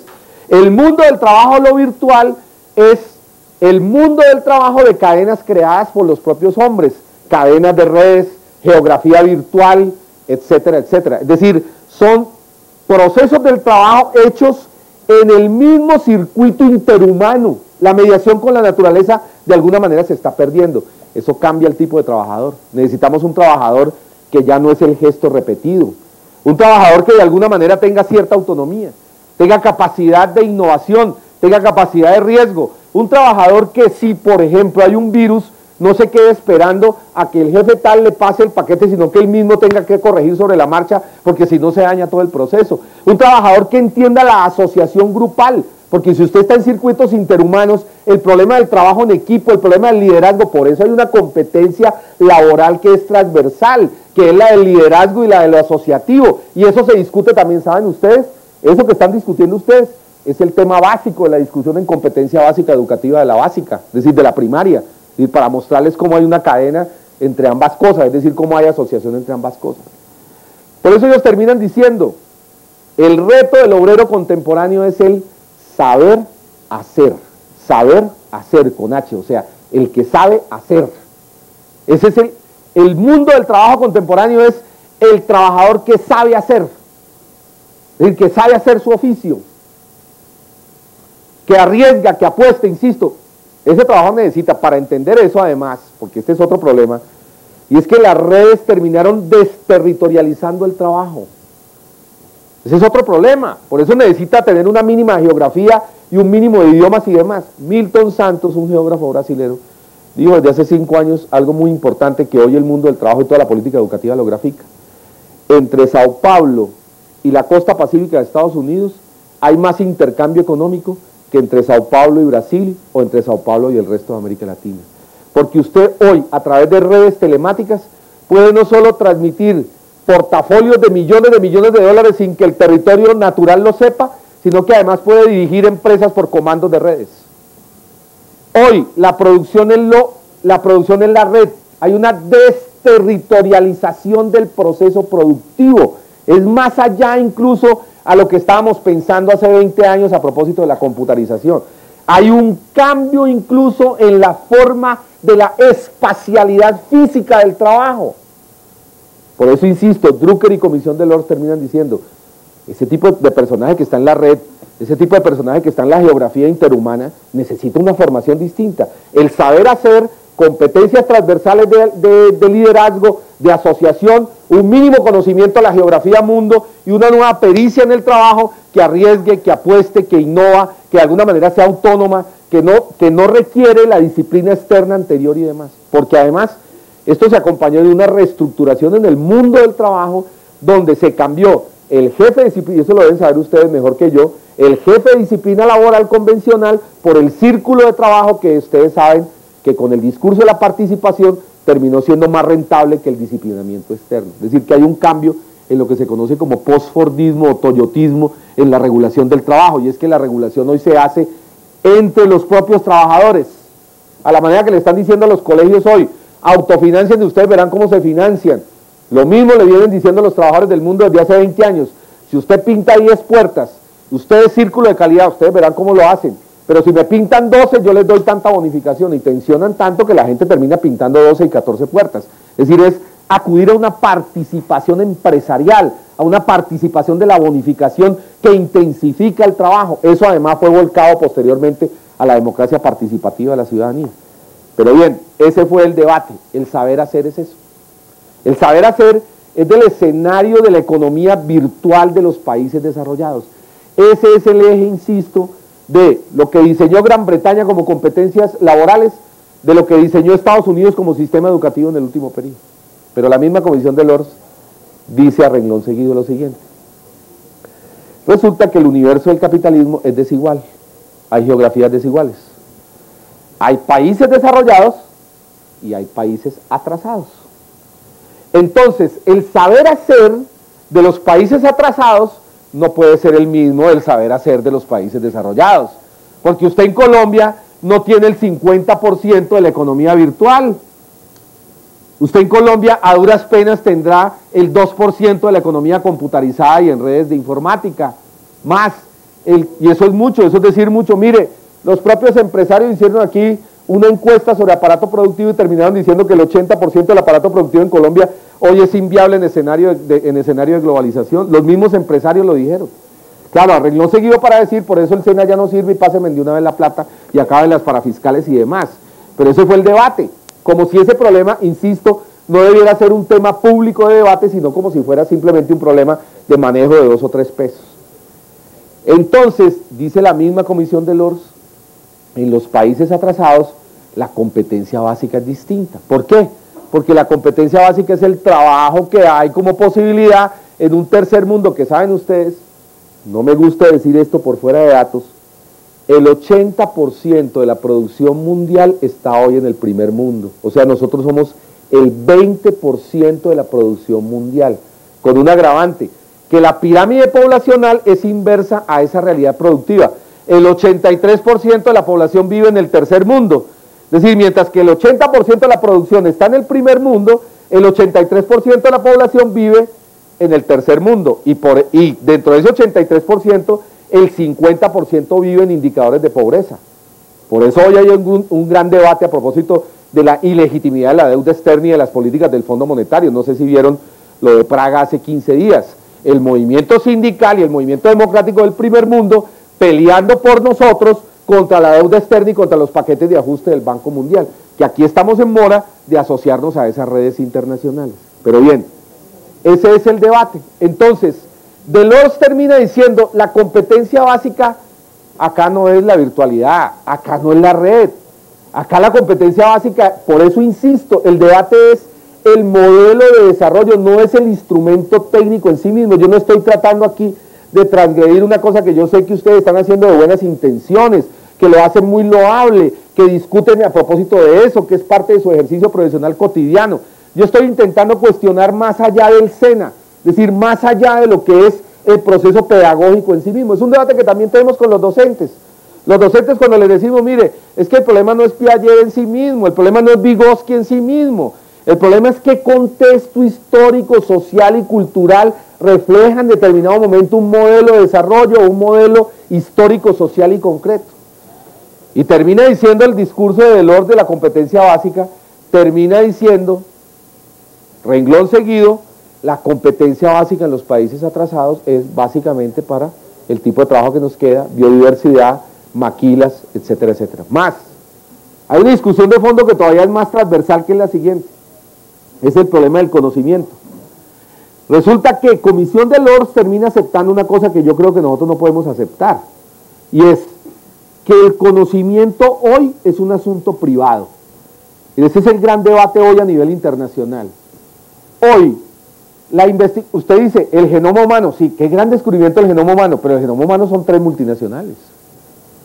Y el futuro del negocio de la salud del mundo es, si usted le quieren acabar un cáncer de aquí a 20 años, bueno, pague contra eso.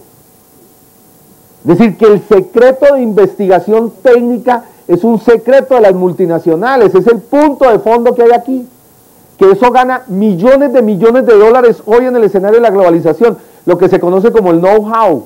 El know-how es el saber hacer de los empresarios, y el saber hacer hoy de manejar el ADN vegetal o manejar el genoma humano es un negocio de millones de dólares. ¿Y sabe quién garantiza eso? La OMC con patentes técnicas secretas. Usted patentiza el genoma humano y nadie más, sino la multinacional que lo patentizó, puede utilizar eso como negocio al futuro en el escenario de la salud. Lo que está llevando un debate muy importante en los sistemas educativos, y no estoy hablando solo de Colombia, a nivel internacional, un debate que plantea lo siguiente, que plantea, bueno, y si los sistemas educativos no podemos acceder al conocimiento, entonces ¿por qué nos vamos a quedar simplemente con una competencia básica o una competencia laboral de la habilidad y la destreza y el conocimiento que se nos hizo en medio de todo?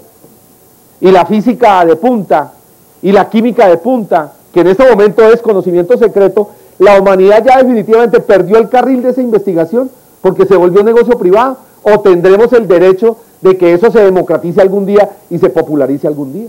Porque plantea otro tema de debate, que es el siguiente. Hoy, mientras estamos aquí sentados, hay 50 experiencias de laboratorio de genoma humano que van a determinar en mucho el futuro de la propia especie humana. ¿Nosotros tenemos derecho a conocer esos secretos, esas pruebas de laboratorio, o eso seguirá siendo simplemente un manejo de élite empresarial para efecto de negocio privado por vía del know-how? Ahí hay un debate que es mucho más fuerte incluso que el tema de las competencias básicas. Pero para terminar el asunto de la competencia básica, el propio informe de Lords, que termina siendo competencia laboral en el universo del trabajo, el propio informe de Lords termina diciendo, hay países que son sujeto del conocimiento, los países desarrollados, y hay países que somos objeto del conocimiento. Nosotros tenemos los bosques donde están los genomas de nutrientes, nosotros tenemos los bosques donde están los genomas energéticos, nosotros tenemos los recursos naturales. Ellos tienen el secreto técnico para poder volver producción a escala lo que nosotros tenemos como recursos naturales. Conclusión, hay que separar en la geografía desigual del conocimiento, del propio desarrollo del capital. En esa geografía desigual hay que separar competencias básicas allá y competencias básicas acá. A nosotros nos tocarían las competencias básicas del tercer mundo. Tan es así que se viene haciendo todo un rediseño vía Banco Mundial de las competencias básicas para toda la región andina, por decir algo, o para toda América Latina en el escenario de la competitividad. Para terminar esta historia les digo lo siguiente. Eso, volcado al universo del trabajo, tiene un componente adicional, y es que la educación, ya no estoy hablando de la educación tipo SENA, la educación en general está volcada a formar exclusivamente como recurso trabajo. Creo que ese es el otro asunto del debate. Yo no acepto que ni siquiera en la formación profesional uno lo formen exclusivamente como si fuera simplemente movimiento maquinal. Es decir, aquí hay otro debate que es más de fondo, es o formamos, como lo dije en el transcurso de la charla, o formamos en una concepción humana integral, o formamos como objeto adicional al proceso productivo. Hay otro debate, porque en el transversal de la competencia básica, toda la instrumentalización de lo asociativo y demás es básicamente para formar en la cadena productiva vista de esa manera simple. ¿Y qué se hizo el conocimiento? Vuelvo a repetir. ¿Y qué se hizo la discusión humana integral? ¿Y qué se hizo la formación global? ¿Y qué se hizo la recreación, la lúdica? En fin, ¿qué se hizo lo humano en su sentido más amplio? Creo que ahí hay otro debate que es transversal a propósito de la competencia, a propósito de las normas de competencia. Sé que el SENA no lo está presentando así. Es muy probable que en los indicadores pedagógicos o en los modelos pedagógicos lo esté mostrando de otra manera. Sé que ustedes no lo están interpretando así, quienes están en esa discusión de modelo pedagógico. Yo lo que estoy anotando es que independiente a una lógica de buenas intenciones, tal como lo viene diseñándose en el escenario desigual del capital, usted no puede ejercitar esa norma estándar sino en el escenario de la realidad social que le están dando. Y la realidad social es Plan Colombia, Maquila, etcétera. Lo que empezó con competencia básica Chomsky en un sentido social enriquecedor, terminó, y esto sí, juro que es la última parte que voy a decir en esto, terminó en lo siguiente. Aquí hay otro problema de mercado muy complicado, que es el siguiente. Lo que antes era educación como derecho social garantizado por el Estado, se convierte en el mercado individual de la formación por competencias básicas en educación y competencias laborales en el SENA. Como el SENA ya no garantiza la formación porque viene un plan de ajuste donde quedará como holding, su compromiso será simplemente garantizar que los empresarios garanticen la competencia básica para que, o la competencia laboral para que usted en el futuro como individuo, no como conglomerado, como individuo pueda competir en la oferta del trabajo futuro. Es decir, la mercantilización es al mismo tiempo la individualización, ya no la educación como derecho, la educación como formación pragmática individual para que usted acceda en el futuro al mundo del trabajo. Es decir, hay un cambio total, hay una inversión también desde el punto de vista del ángulo donde se ejercita el derecho. Lo mismo que están diseñando las básicas, ya no es el derecho social de la población, sino individualmente usted cómo consigue las competencias básicas. En el proceso de la básica y toda la evaluación de docente, la evaluación que hicieron en Bogotá hace 3 días de alumnos es cómo usted logra como individuo unas competencias básicas que se las certificarán para que usted entre en el mercado del trabajo de manera individual. No va a entrar como derecho del trabajo colectivo, por eso introduje el debate de lo laboral, por eso introduje el debate de la desestructuración del trabajo, por eso introduje el debate de lo que eso implica en políticas públicas. La focalización en la negación de la educación como derecho social. Al mismo tiempo, eso termina en proceso de desarrollo estableciendo individualización de competencias básicas. Yo, como Estado, lo máximo que garantizo es que lo arrojo al mercado educativo y que allá sale individualmente con competencias que lo pueden colocar en el mercado. Incluso, si usted algún día consigue trabajo o no, eso ya es problema suyo, porque es problema de si usted ejercita bien sus competencias básicas. Ya no es problema mío como política estatal. La desregulación es, por otro lado, la individualización de ofertas. Eso es fundamental en todo el discurso educativo contemporáneo.